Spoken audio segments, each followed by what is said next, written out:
खूप इम्पॉर्टंट आहे. म्हणजे आजच्या मीटिंग नंतर दादाचा प्रोजेक्ट खऱ्या अर्थाने एक्झिक्यूट व्हायला सुरुवात होईल. बाबा तुम्ही येताय ना? हो येणार ना. हा. अरे दादाचा फोन. बघ. हा दादा बोल. हॅलो प्रीतम, ऍक्च्युली जरा एक काम होतं. मी काय म्हणतोय ते प्लीज जरा समजून घेशील का?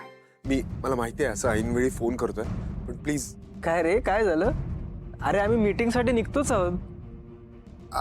तेच तेच तेच सांगायला फोन केला मी तुला. प्रीतम, आजची मीटिंग जरा पोस्टपोन करता येईल का? म्हणजे उद्या करूया पाहिजे तर.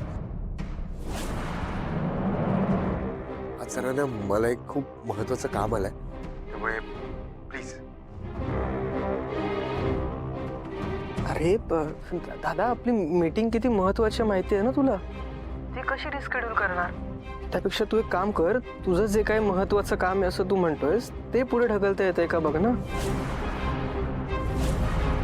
दादा आपला ड्रीम प्रोजेक्ट आहे, त्याच्या मीटिंग पेक्षा महत्वाचं काय असू शकतं यार? अरे नाही करता येतं ना प्लीज, म्हणून तर सांगतोय. प्लीज ट्राय कर ना ब्रो. अरे तू ट्राय तर कर.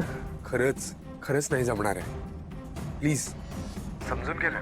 ठीक आहे आता काय. हा आदित्य असं कसं वागू शकतो? हे प्रोफेशनलिझम आहे त्याचं? हे काय आहे?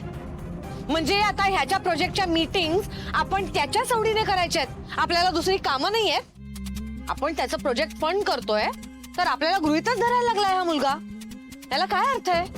आपण काय असेच रिकामे बसलोय का याच्यासाठी, ह्याची वाट बघत? श्रीकांत चल आपण ऑफिसला जाऊया, आपल्याला इतर खूप जास्त महत्वाच्या मीटिंग्स आहेत. चल श्रीकांत. नॉनसेन्स आहे हा. अनप्रोफेशनल आदित्य किर्लोस्कर. चाळीत राहायच्याच लायकीचा आहे तो.